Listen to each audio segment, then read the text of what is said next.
Hello and welcome to वर्दी वर्दी। आज हम पार्लियामेंट के बारे में पढ़ेंगे और देखेंगे कि पार्लियामेंट के अलावा कौन कौन सी कॉन्स्टिट्यूशनल बॉडीज़ हैं, कौन कौन से नॉन कॉन्स्टिट्यूशनल बॉडीज़ हैं। और इस वीडियो में पार्लियामेंट के साथ हम लोग कॉन्स्टिट्यूशनल बॉडीज़ जैसे कि controller and auditor general, advocate general, attorney general और यूपीएससी और बेसिक बेसिक बॉडीज़ के बारे में पढ़ेंगे और हम देखेंगे कैसे क्या कौन क्या काम करता है। ठीक है, तो आपके एग्जाम में जो मेन मेन चीज़ से जहाँ जैसे क्वेश्चन आ रहे हैं वहाँ से मैं पढ़ाऊंगा। सब कुछ ना पढ़ा के जो इंपॉर्टेंट आपके एग्जाम में आ रहा है वो चीज़ आपको समझना है। ठीक है, तो आर्टिकल 79 से लेके 122 इंडियन कॉन्स्टिट्यूशन में जो आर्टिकल्स हैं ये डील करते हैं पार्लियामेंट को। ठीक है, इसको हम वेस्ट मिनिस्टर फॉर्म भी बोलते हैं। प्रेसिडेंट इसका मेंबर नहीं है लेकिन इंटीग्रल पार्ट है। अब आप सबको पता होगा पार्लियामेंट बनता है लोकसभा, राज्यसभा और प्रेसिडेंट को मिलके, इन तीनों को मिलके बनता है पार्लियामेंट, सिर्फ इन दोनों को मिलके नहीं बनता है। ठीक है, तीन लोग हैं इसमें, Lok Sabha, Rajya Sabha, parliament is equal to president is equal to parliament. Lok Sabha में जो मेंबर्स हैं वो कैसे डायरेक्ट इलेक्ट होते हैं? वो होते हैं डायरेक्टली लोगों से। ठीक है, राज्यसभा कैसे? राज्यसभा में जो स्टेट की लेजिस्लेटिव असेंबली है, विधानसभा, वो करती है इनको इलेक्ट। और प्रेसिडेंट के लिए हमने पहले पढ़ रखा है कि लोकसभा, राज्यसभा, उसके अलावा असेंबलीज स्टेट की और यूनियन टेरिटरीज की भी लेजिस्लेटिव असेंबली, ये पूरे डिसाइड इनके इलेक्टेड मेंबर्स इसके प्रेसिडेंट के इलेक्शन में भाग लेते हैं। तो ये सब आपको पता है। अब होता है ये कि it says that ratio between number and population is same for all states. तो कहीं डिस्क्रिमिनेशन ना हो इसीलिए होता है कि जितनी ज़्यादा डेंसिटी है, जितनी ज़्यादा पॉपुलेशन है, उसके हिसाब से उतनी सीट्स बढ़ी होती हैं। सबसे ज़्यादा है यूपी में, यूपी की सबसे ज़्यादा सीट्स रहेंगी क्योंकि ऑब्वियसली वहाँ की पॉपुलेशन सबसे ज़्यादा है।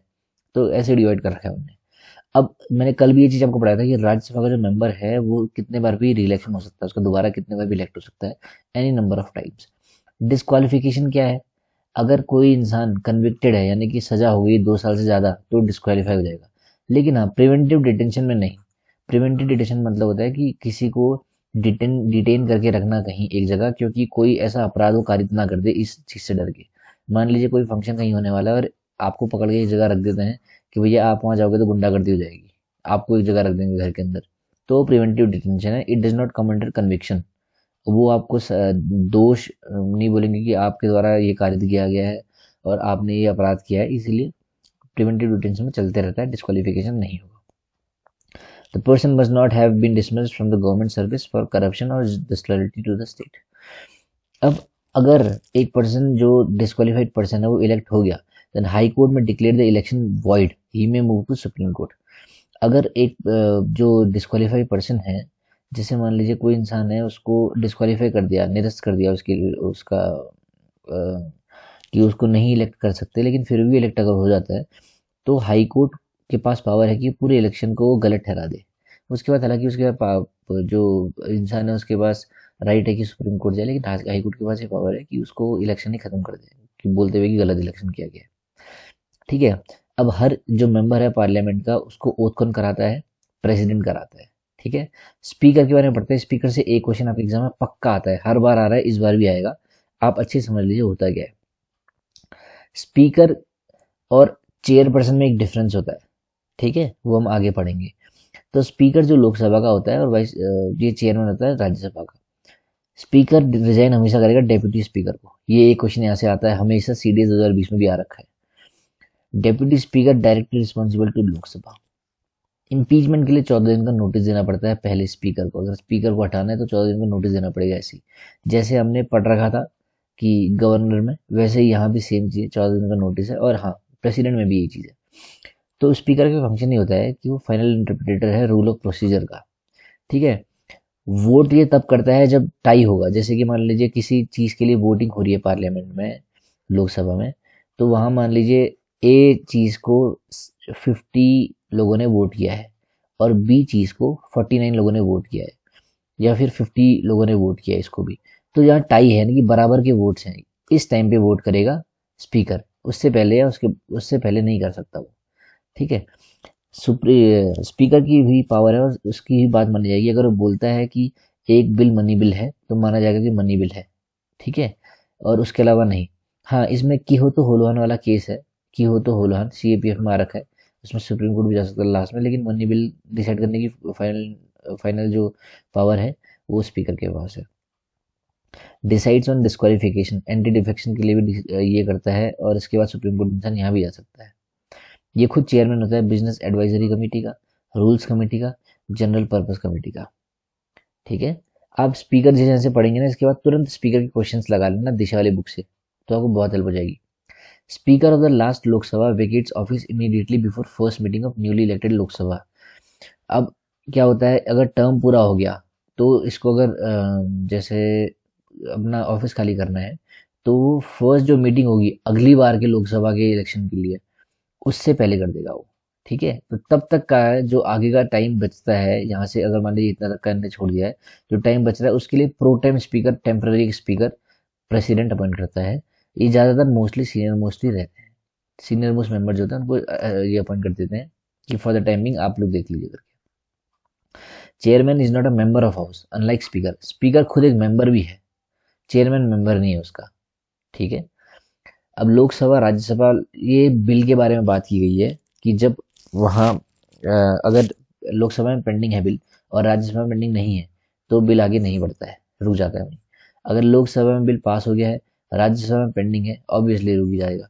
अगर दोनों जगह नहीं पेंडिंग है, दोनों जगह से यस कह दिया, तो भैया डज नॉट लैप्स चलेगा। ठीक है, अब बजट वगैरह के बारे में हमने पहले ही पढ़ा है, बजट का मोटा मोटा आपको पढ़ना है, एकदम डीप में घुसेंगे तो ना समझ में आएगा ना एग्जाम में आएगा, कोई मतलब नहीं है। तो जहां से क्वेश्चन नहीं आना, पढ़ना ही नहीं है, टाइम वेस्ट करना ही नहीं है। पार्लियामेंट के पास होती है पावर टैक्स को कम करने की या हटाने की, खत्म करने की, लेकिन टैक्स बढ़ाने की पावर नहीं है।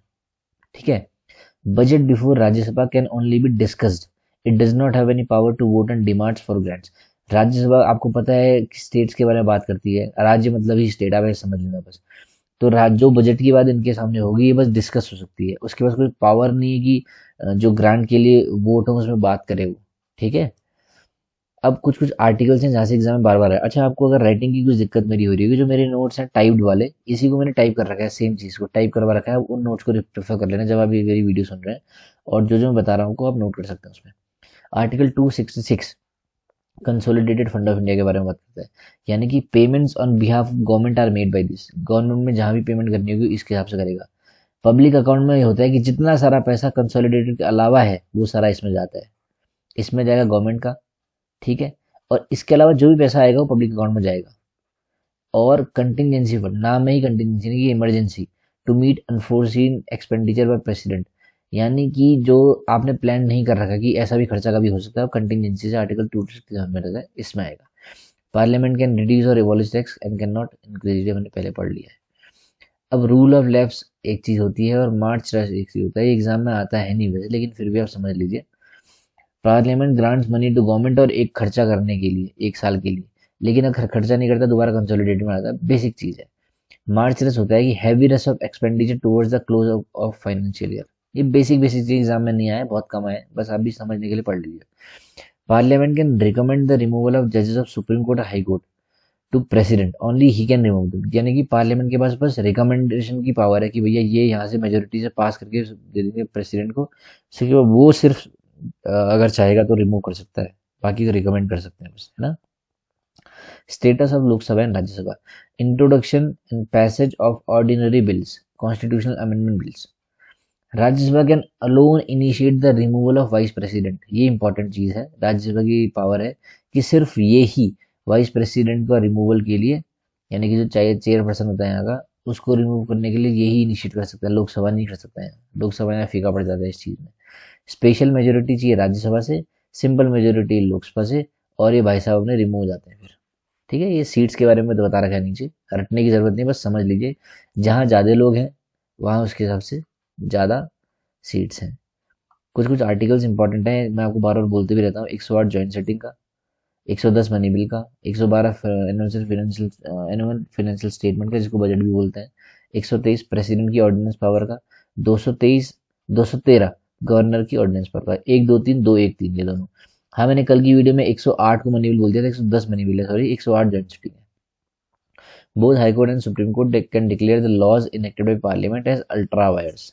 143 में जो है सुप्रीम कोर्ट की प्रेसिडेंट को एडवाइस रहती है।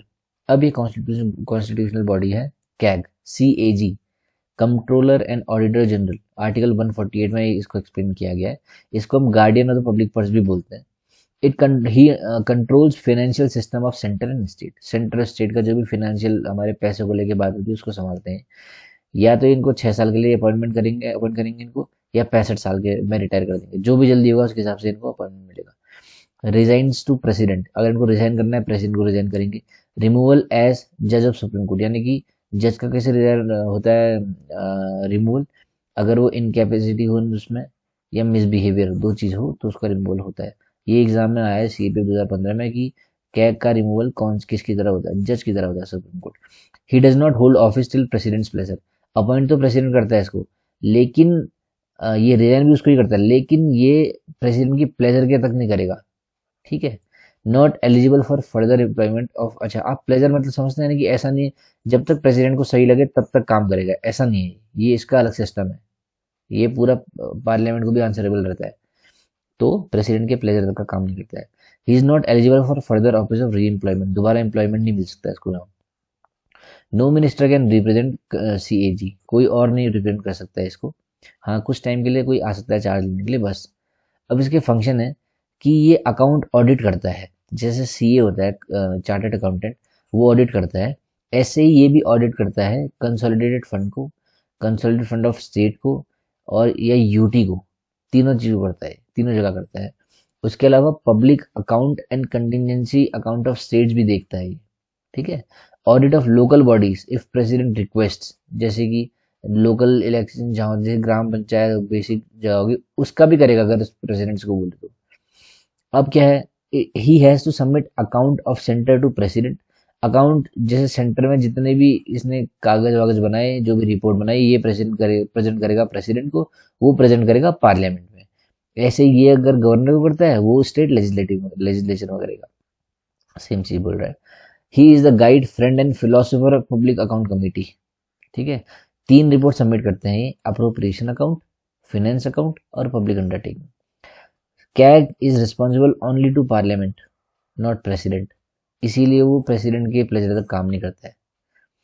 He has no control of consolidated account, his work is after expenditure has been taken place, खर्चा होने के बाद ही करता है, इसमें कोई कंट्रोल नहीं है कि इतना पैसा ही करो, सरकार से बता नहीं सकता है ऐसा करो वैसा करो, जब खर्चा हो गया उसके बाद ही काम करेंगे।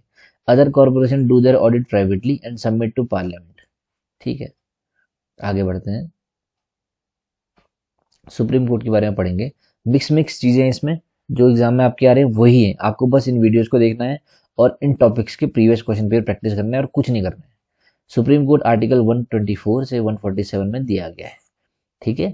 प्रेसिडेंट अपॉइंट करता है, अगर सीजीआई को करना है तो कंसल्ट करेगा बाकी जजेस सुप्रीम कोर्ट के और हाई कोर्ट के, और ये डिसाइड कौन करेगा कि हाई कोर्ट के कौन जज होंगे, ये खुद डिसाइड करेगा, और उन सबसे कंसल्टेशन करने के बाद सीजीआई अपॉइंट करता है।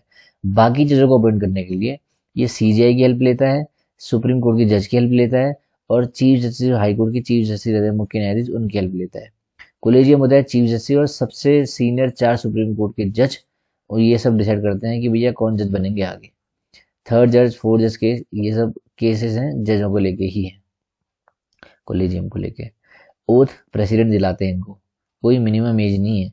अगर इनकी क्वालिफिकेशन क्या है, जज बनने के लिए, सुप्रीम कोर्ट के जज बनने के लिए आपको क्या करना पड़ेगा, या तो आप हाईकोर्ट के जज हो 5 साल के लिए, या आप हाईकोर्ट के एडवोकेट हो 10 साल के लिए, या डिस्टिंग्विश्ड ज्यूरिस्ट हो, जैसे कि जैसे जैसे जैसे मान लीजिए एम लक्ष्मीकांत है। एम लक्ष्मीकांत जो लक्ष्मीकांत बुक है, एम लक्ष्मीकांत जो बुक है उनको लिखा है लक्ष्मीकांत जी ने। अब अगर प्रेसिडेंट को लगता है कि ये बहुत बहुत पढ़ाकू, बहुत स्कॉलर हैं और ये एमिनेंट ज्यूरिस्ट हैं और ये इनको इतनी नॉलेज है कि ये एकदम धागा खोल देंगे जगह जगह, तो इनको अपॉइंट कर सकता है, कोई रोक नहीं है, एमिनेंट ज्यूरिस्ट होना चाहिए। ठीक है। टेन्योर इनका होता है 65 साल तक का। रिजाइन रिजाइन करते हैं प्रेसिडेंट को ये।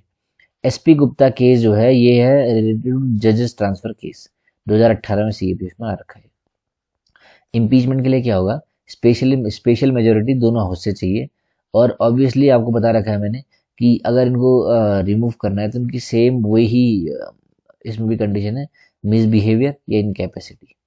ठीक है। अब इनको इम्पीच कर, अगर इनको रिमूव करना है, इनका इम्पीचमेंट पास कराना है, तो कैसे होगा, जजेस इंक्वायरी एक्ट 1968 के हिसाब से होगा। ये सीए 2010 में आ रखा है, सीएससी 2019 में आ रखा है।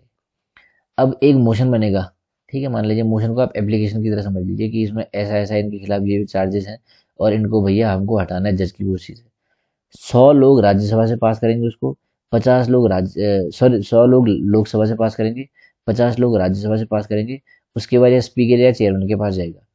अब स्पीकर या चेयरमैन की खुद की उनकी वो है, उनकी समझ है, वो रेफ्यूज भी कर सकते हैं और एडमिट अलाउ भी कर सकते हैं कि भैया ठीक बात है, इनको हटाना चाहिए। अगर अलाउ कर दिया तो उसके बाद स्पीकर एक 3 जनों की कमेटी बनाएगा इन्वेस्टिगेट करने के लिए कि जो चार्ज हमने लगा रखे हैं जजों के खिलाफ वो सही है गलत है। तो उस 3 जनों की कमेटी में कौन कौन होगा?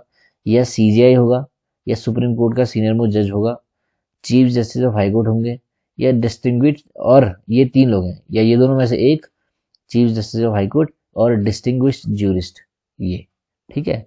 सच motion is to pass by parliament special majority, और फिर प्रेसिडेंट के पास चला जाएगा। अब जो सुप्रीम कोर्ट है उसके जज हैं, उनकी सैलरी और पेंशन जो होता है कंसोलिडेटेड फंड से आता है, ठीक है। Chief justice of India can appoint officers and servants of supreme court without interference from executive. ये भी होता है, अगर मान लीजिए कोई सफाई वाला उनको अपॉइंट करना है तुरंत अपॉइंट कर सकता है बिना किसी की परमिशन के, बिना सेंटर को नोटिफाई करे। एज इन मैं सफाई वाले की एग्जाम्पल दे रहा हूँ, और कहीं पर को भी कोई भी जो ऑफिसर है वहाँ के सर्वेंट है किसी को भी अपॉइंट कर सकते हैं चीफ जस्टिस साहब। Parliament can not cartel the jurisdiction of the supreme court but extend it, ठीक है। jurisdiction जो क्रिमिनल मैटर में है सुप्रीम कोर्ट का वो ये है कि जब भी हाई कोर्ट ऐसी कोई अपील रिवर्स कर दे जिसमें नीचे से सजा माफ हो गई लेकिन डेथ डेथ सेंटेंस सुना दे, तो सीधे सुप्रीम कोर्ट आओगे। अगर सबॉर्डिनेट कोर्ट का कोई केस ऐसा है जिसमें डेथ हो रखी, नीचे से ही डेथ सेंटेंस दे दी है ट्रायल कोर्ट से, तो भी सीधे पकड़ लेगा सुप्रीम कोर्ट का, इधर लाओ उसको भी ला सकता चाह जाएगा तो। और कोई भी कह सके जो फिट फॉर अपील है, जो लिमिटेशन वगैरह हो गया, या फिर जो प्रोसीजर लॉ है, क्रिमिनल रिवीजन है, बेसिक क्रिमिनल अपील्स हैं, तो उन सब का लॉ है। जैसे 497 सीआरपीसी में आप जाते हैं बेल वगैरह के लिए, ये सब चीज़ें हैं। तो अगर उस कंडीशंस में फिट हो रहा है तो अपील के लिए तो भी जुरिडिक्शन है सुप्रीम कोर्ट का उसको ट्राई करने के लिए। Enquires the conduct of UPSC, और जब सुप्रीम कोर्ट का कोई जज या फिर कोई कमेटी जजेस की कंडक्ट कर देखती है और कंडक्ट करती है चीज़ें, और यूपीएससी को टेस्ट करती हैं और इनके बारे में इंक्वायरी करती हैं और कुछ एडवाइस प्रेसिडेंट को देती हैं, तो मानना पड़ेगा उसको। जुडिशियल रिव्यू जो है आर्टिकल 32 और आर्टिकल 13 में दिया गया है। हाई कोर्ट के बारे में पढ़ते हैं, आर्टिकल 214 से 231 के बारे में पार्ट 6 में, सुप्रीम कोर्ट पार्ट 5 में था, पार्ट 5 में, ये पार्ट 6 में। 7th अमेंडमेंट बोलता है common high court for one और मोर स्टेट्स और यूटीज। दिल्ली का जो हाई कोर्ट है सिर्फ एकमात्र ऐसी यूनियन टेरिटरी है वो जहाँ हाई कोर्ट है, और इसके अलावा कोई और ऐसी यूनियन टेरिटरी नहीं है। स्ट्रेंथ ऑफ हाई कोर्ट जो है वो डिस्क्रिप्शन है, प्रेसिडेंट बताएगा भैया कितने होने चाहिए, वहाँ क्या होने चाहिए। अपॉइंटमेंट कैसे होगा chief justice of high court का? President plus governor plus chief justice of India, ये करेंगे डिसाइड। और जो चीफ जस्टिस के अलावा जो बाकी जज हैं उनके लिए president, governor, chief justice of India और chief justice of high court, ये 4 लोगों की कमेटी बैठेगी। अब बढ़ते हैं क्वालिफिकेशन में। जुडिशियल ऑफिसर होना चाहिए 10 साल का, या एडवोकेट होना चाहिए हाई कोर्ट का 10 साल का, या बस 2 ही चीज। इसमें कोई डिस्टिंग्विश ज्यूरिस वाली बात नहीं है, प्रेसिडेंट नहीं कर सकता हाई कोर्ट में किसी भी ऐसे एरो वगैरह किसी को भी इंसान को उठा के। इसमें कोई मिनिमम एज भी नहीं है, लेकिन ऑब्वियसली अगर आपको 10 साल हाईकोर्ट में बिताने हैं तो आपकी एज आप गिन नहीं सकते हैं कितनी हो जाती है। अब मेरे को खुद 3 साल लगभग हाईकोर्ट में हो गए हैं, तो 7 साल बाद मैं भी एलिजिबल होने वाला हूँ। तो इसमें मिनिमम एज नहीं देखेंगे, इसमें एक्सपीरियंस देखेंगे। ओथ जो है सुप्रीम हाई कोर्ट के ये जज की, वो होगी गवर्नर के सामने, वो ही शपथ दिलाते हैं। टेन्योर है 65 साल, सुप्रीम कोर्ट में सॉरी 62 साल, सुप्रीम कोर्ट में 65 साल था। Any question of age is to be decided by president और सीजीआई, और वो फाइनल डिसीजन होगा। इम्पीचमेंट सेम सुप्रीम कोर्ट जज की तरह सेम इम्पीचमेंट होगा इनका भी। सैलरी जो इनकी है कंसोलिडेटेड फंड ऑफ स्टेट से आती है, लेकिन पेंशन जो है इनका सेंटर से आता है। ये डिफरेंस मेजर है, ध्यान रखना है इसको। मान लीजिए हाईकोर्ट का कोई जज है वो रिटायर हो जाता है तो हाईकोर्ट में प्रैक्टिस नहीं कर सकता है ना, और तो उसे क्या करना पड़ेगा, उस हाईकोर्ट को छोड़ के बाकी हाईकोर्ट में प्रैक्टिस कर सकता है, बाकी स्टेट्स में, या फिर सुप्रीम कोर्ट में कर सकता है, ठीक है। आगे बढ़ते हैं। डेथ सेंटेंस जो है capital punishment shall be confirm by high court of district court. District court या सेशंस कोर्ट, जब डिस्ट्रिक्ट कोर्ट में क्रिमिनल मैटर चलते हैं तो उसको सेशंस कोर्ट बोलते हैं उस जज को। जैसे मान लीजिए जो जिला जज होता है डिस्ट्रिक्ट जज होता है डीजे, सब वो सीनियर मोस्ट जज होता है डिस्ट्रिक्ट में। अगर ये जब सिविल केसेस सुनेगा तो वो डीजे ही रहेंगे। जब ये क्रिमिनल केस सुनेंगे तो ये सेशंस जज हो जाते हैं, है ना, सेशंस जज क्रिमिनल में। तो जब भी सेशन जज कभी डेथ सेंटेंस देंगे तो उसको कंफर्म करना पड़ेगा हाई कोर्ट से ही, बिना उसके नहीं होता है, ठीक है। जुडिशियल रिव्यू आर्टिकल 13 और 226 में दिया है। अब आगे बढ़ते हैं लोक अदालत में। लोक अदालत क्या है भाई? लोक अदालत ऐसा गांधीयन प्रिंसिपल्स पे है जहां ऐसा माना जाता है कि कोई जो छोटे छोटे ऑफेंस हैं जो बिना कोर्ट की मदद के या फिर बिना किसी की हेल्प के भी सॉल्व हो सकते हैं, तो आउट ऑफ कोर्ट सेटलमेंट इसका हो जाता है। या फिर अगर कोई केस भी कोर्ट में चल रहा है और वो इतने छोटे केसेस सेक्शंस के हैं कि ऑब्वियसली बाहर ही सॉल्व हो जाएगा, तो उसको बाहर सॉल्व करने के लिए लोक अदालत में उस केस को लगा देते हैं। फर्स्ट लोक अदालत लगी थी गुजरात में भाई साहब। स्टैट्यूटरी बॉडी है, यानी कि कानून है इसका। एक चेयरमैन होता है, एक एडवोकेट होता है और एक सोशल मेंबर होता है। इन तीनों की ज्यूरी होती है। और any case pending in court, वो भी आ सकता है। Other case which is not initiated, जो केस नहीं चल रहे वो भी यहाँ आ सकते हैं। क्रिमिनल में सिर्फ कंपाउंडेबल केसेस देखेंगे। Some powers of civil court under CrPC, same power है, ठीक है। रिजल्ट जो इसका फाइनल बाइंडिंग हुआ है, इसको हम चैलेंज नहीं कर सकते लोक अदालत के रिजल्ट को, ठीक है। कॉन्स्टिट्यूशनल बॉडी अब है इलेक्शन कमीशन, आर्टिकल 324 से। Article 324 part 7। पार्ट 5 था आपका सुप्रीम कोर्ट, 6 था आपका हाई कोर्ट, 7 है आपका इलेक्शन कमीशन, ठीक है। तो आर्टिकल 324 बोलता है कि इलेक्शन कमीशन किस किस जगह इलेक्शन कराती है। पहला पार्लियामेंट में, यानी कि लोकसभा राज्यसभा, फिर लेजिस्लेचर में, और प्रेसिडेंट के और वाइस प्रेसिडेंट के। Parliament, legislature, president, vice president, इन चारों के इलेक्शन कराएगा भैया election commission. State election commission जो है वो पंचायत और म्यूनिसिपैलिटी के इलेक्शन कराते हैं। ये अलग से एक बॉडी है ना। वो है डिफाइंड आर्टिकल 243 के में। अब जो ऑफिस है इसका, उसके बारे में बात करते हैं। Service and tenure of office of other election commissioners shall be determined by president and not by CEC, ठीक है। ये डिसाइड प्रेसिडेंट करेगा कि जो बाकी इलेक्शन कमिश्नर की कितने साल की सर्विस है या फिर कितना टेन्योर बचा है, क्या है, ठीक है। Chief election commissioner and election commission have equal power and salary. और ऐसा नहीं है कि इलेक्शन कमिश्नर चीफ के नीचे काम करे या ऐसा कुछ काम करे, ऐसा कुछ भी नहीं है। Different of opinion decide by majority. मान लीजिए डिफरेंस है ओपिनियन में, 3 लोग हैं, 3 लोग बोलते हैं ऐसा होना चाहिए वैसा होना चाहिए, तो 3 लोग में जो भी मेजोरिटी होगी उसको माना जाएगा। रिमूवल जो चीफ इलेक्शन कमिश्नर का सेम है जज की तरह सुप्रीम कोर्ट के, जो सेम है हाई कोर्ट के जज की तरह, है ना। आगे बढ़ते हैं इलेक्शन कमीशन के बारे में। ये भी इम्पोर्टेंट है, जो बाकी के इलेक्शन कमीशन है वो रिमूव कर सकते हैं चीफ इलेक्शन कमिश्नर के रिकमेंडेशन पे। प्रेसिडेंट रिमूव उनको कर सकते हैं। क्वालिफिकेशन कॉन्स्टिट्यूशन में नहीं दिया है, टर्म कॉन्स्टिट्यूशन में नहीं दिया है। चीफ इलेक्शन कमीशन की जो होता है टेन्योर, वो है 6 साल या 65 साल, जो भी पास का हो उसके हिसाब से उनको काम करने का मौका मिलता है। जो इलेक्शन कमिश्नर्स हैं वो आगे भी काम कर सकते हैं, not barred, they can work, ठीक है। चीफ इलेक्टोरल ऑफिसर होता है स्टेट लेवल में बड़ा ऑफिसर, जिसको अपॉइंट करती है चीफ इलेक्शन कमिश्नर करता है। और कंसल्टेशन पहले कर लेगा स्टेट गवर्नमेंट से कंसल्ट, उसके बाद ही अपॉइंट करता है चीफ इलेक्टोरल ऑफिसर को। कौन? Chief election commissioner. District revenue officer क्या है? डिस्ट्रिक्ट लेवल में ये रिटर्निंग ऑफिसर को एक कॉन्स्टिट्यूएंसी में अपॉइंट कर देते हैं, ठीक है। And polling officer for every booth in constituency. Polling officer वहाँ के लिए होगा, district returning officer district level के लिए होगा। स्टेट इलेक्शन कमीशन में जो है ये जो स्टेट इलेक्शन कमिश्नर है उसको अपॉइंट कौन करते हैं? गवर्नर साहब करते हैं। यूपीएससी के बने पढ़ते हैं, आपका सीडीएस का एग्जाम यूपीएससी बनाती है। आर्टिकल 315 323 के बीच में इसको लेके बात की गई है। इनको 6 साल का काम करने का मौका मिलता है, 65 साल जो भी जल्दी आएगा उसके हिसाब से इनको नौकरी में रखा, उतने तक का ही नौकरी मिलती है। रिजाइन करना है प्रेसिडेंट को, डिसाइड करें रिजाइन करेंगे। जब मैं तैयारी कर रहा था प्रदीप कुमार जोशी इसके चेयरमैन थे। अभी आप देख लेना कौन है, कमेंट कर लेना कि कौन यूपीएससी का चेयरमैन है। बेसिक बेसिक कमेंट करते रहो यार, आपको एक बार लिखोगे ना नीचे कभी नहीं भूलोगे, आपको हमेशा याद रहेगा कि मैंने वो लिखा था वहाँ पे, है ना।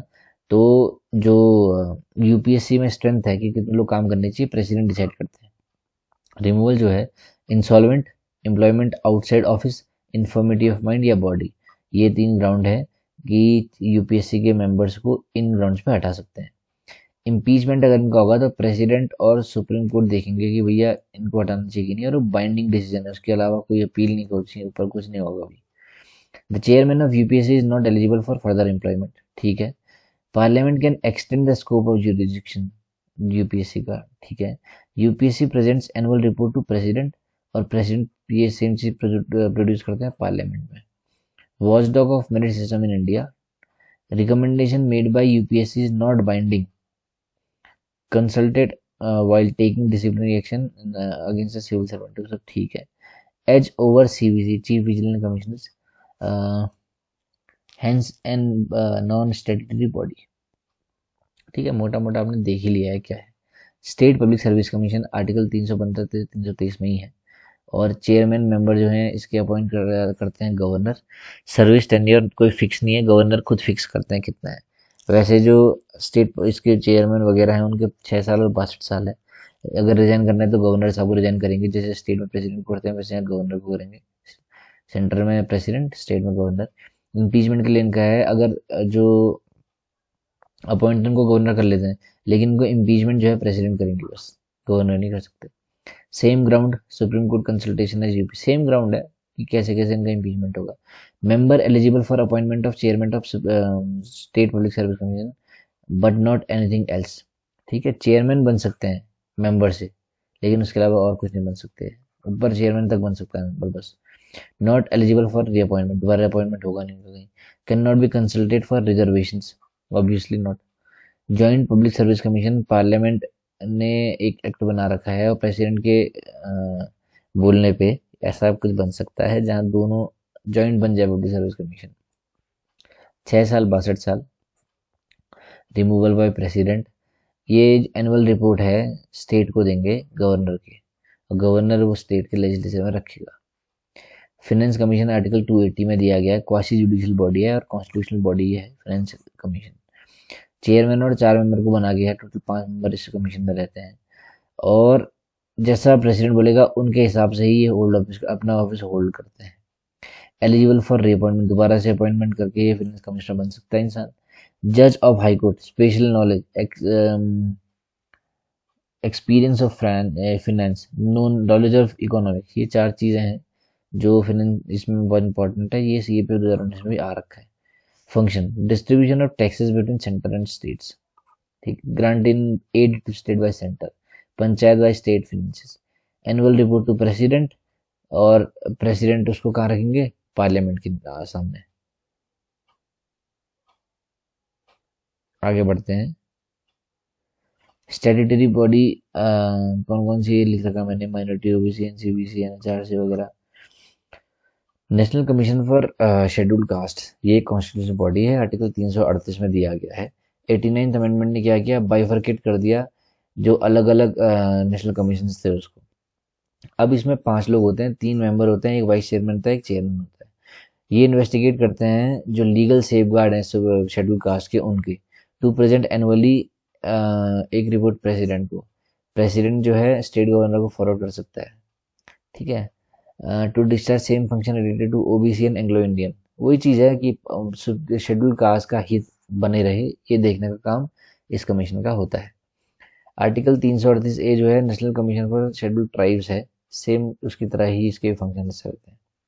अटॉर्नी जनरल और एडवोकेट जनरल में डिफरेंस देख लीजिए, यहाँ से पक्का एग्जाम में इस बार भी आएगा। सीएपीएफ 9 में आ रखा है, सीएपीएफ 19 में जब मैं एक बार अपेयर होता तब भी आएगा, सीडीएस में बहुत बार आ रखा है, एनडीए में भी इनफेक्ट आ रखा है, 4 एग्जाम में क्वेश्चन आया है। अटॉर्नी जनरल जो होता है वो पहला लॉ ऑफिसर होता है इंडिया का। एडवोकेट जनरल पहला लॉ ऑफिसर होता है स्टेट का। जैसे कि प्रेसिडेंट पहला सिटीजन होता है इंडिया का, वैसे और गवर्नर पहला सिटीजन होता है स्टेट का, उसी तरह ये भी सेंट्रल और स्टेट में डिवाइडेड है। अगर अटॉर्नी जनरल बनना है आपको तो हाई कोर्ट में 5 साल का जज होना चाहिए, 10 साल का हाई कोर्ट में एडवोकेट होना चाहिए। जब तक प्रेसिडेंट बोलेगा तब तक ऑफिस में बैठे रहेगा ये, जिस दिन प्रेसिडेंट बोलेगा भैया निकल जा, निकल जाना पड़ेगा, ठीक है। आगे बढ़ते हैं। रेन्यूमरेशन डिटरमाइन बाय प्रेसिडेंट, यहाँ पर को भी गवर्नर डिसाइड करेगा क्या रेन्यूमरेशन बनेगा इनका। He is chief law officer, यानी सबसे बड़ा सबसे मुख्य ऑफिसर, लॉ ऑफिसर है गवर्नमेंट ऑफ इंडिया का। ऐसे ही ये स्टेट के भी चीफ लॉ ऑफिसर है। Has the right to audience in all courts, ये पॉइंट आता है हमेशा। Has the right to audience in all courts और बोथ हाउसेज ऑफ पार्लियामेंट, यानी कि लोकसभा राज्यसभा अगर आपको जाना है इसको ऐसे ही भेज देंगे, लेकिन इसके पास पावर नहीं होगी वोट करने की। ये क्वेश्चन हमेशा आता है ये 2 पॉइंट में, कि भैया हर कोर्ट में जाने की इनको अनुमति है, दोनों हाउसेज में आने की अनुमति है, लेकिन वोट नहीं कर पाएंगे भाई। Not a full time council, ये फुल टाइम काउंसिल भी नहीं रहते हैं। Not debarred from private practice, अपनी प्राइवेट प्रैक्टिस भी चला सकते हैं साथ साथ ही। असिस्टेंट होते हैं हर स्टेट में, जैसे जो अटॉर्नी जनरल हैं, इनके हर स्टेट में हाई कोर्ट्स में सॉलिसिटर जनरल्स होते हैं, एडिशनल सॉलिसिटर जनरल्स होते हैं। ठीक है, आगे बढ़ते हैं। कॉन्स्टिट्यूशनल बॉडीज कौन कौन सी हैं फिर? अब इलेक्शन कमीशन हो गया, UPSC, state public service commission, finance commission, national commission for schedule caste and schedule tribes. ठीक है, special officer for linguistic minority, CAG, attorney general, advocate general, interstate council, जो भी है। अब आर्टिकल भी एक बार आप ध्यान से देख लीजिएगा। तो इस वीडियो को एक बार दोबारा देखिए, उसके बाद क्वेश्चन प्रैक्टिस करिए। ठीक है, अटॉर्नी जनरल और एडवोकेट जनरल वाली एक ये, और क्वेश्चन आप प्रैक्टिस करिए। बाकी UPSC, supreme court, high court, finance commission, और जो भी बेसिक बेसिक पढ़ा हमने, पार्लियामेंट वगैरह, उनके ऊपर क्वेश्चन प्रैक्टिस करिए। और मुझे जहाँ तक है कि आपका 90% आपके क्वेश्चन सही होने चाहिए। बहुत बार होता है कि आपको आंसर होने के बाद भी गलत होता है, तो आपको क्या करना है, दोबारा से लेक्चर देखना है या दोबारा से रिवीजन करना है और दोबारा से क्वेश्चन प्रैक्टिस करिए और आपका आंसर सही होगा उसके बाद। आई होप आपको कुछ कुछ सीखने को मिला इसमें। अगली वीडियो में हम लोग नॉन कॉन्स्टिट्यूशनल बॉडीज के बारे में पढ़ेंगे। थोड़ा बोरिंग हो सकता है, लेकिन देखो, बोरिंग चीज़ें बार बार करने के बाद ही एग्जाम निकलता है। मैं खुद कभी पढ़ा नहीं, मैंने कभी मन से पढ़ा नहीं, लेकिन ये चीज़ मैंने इतने बार पढ़ दी है कि अब मेरे को कंठस्थ हो गई हैं। तो आपको भी हो जाएंगी, आप बस अपने आप पे भरोसा रखिए। और हम कल मिलेंगे, कल इसको भी चटनी बना के पढ़ लेंगे पूरा। ठीक है, बहुत जल्दी जल्दी आपका कोर्स करा रहा हूँ, क्योंकि मेरे को पता है कि काम की चीज़ हम पढ़ेंगे और वही एग्जाम में आने वाली चीज़ें पढ़ेंगे तो कुछ मतलब भी है। वरना सब कुछ आपको पढ़ाते रहूँ, एकदम गीता सुना दूँ यहाँ पर, कोई एग्जाम ना निकले तो कोई बात नहीं उसका। इसीलिए अपना ध्यान रखिए और मेहनत करते रहिए। All the very best, I will see you in the next.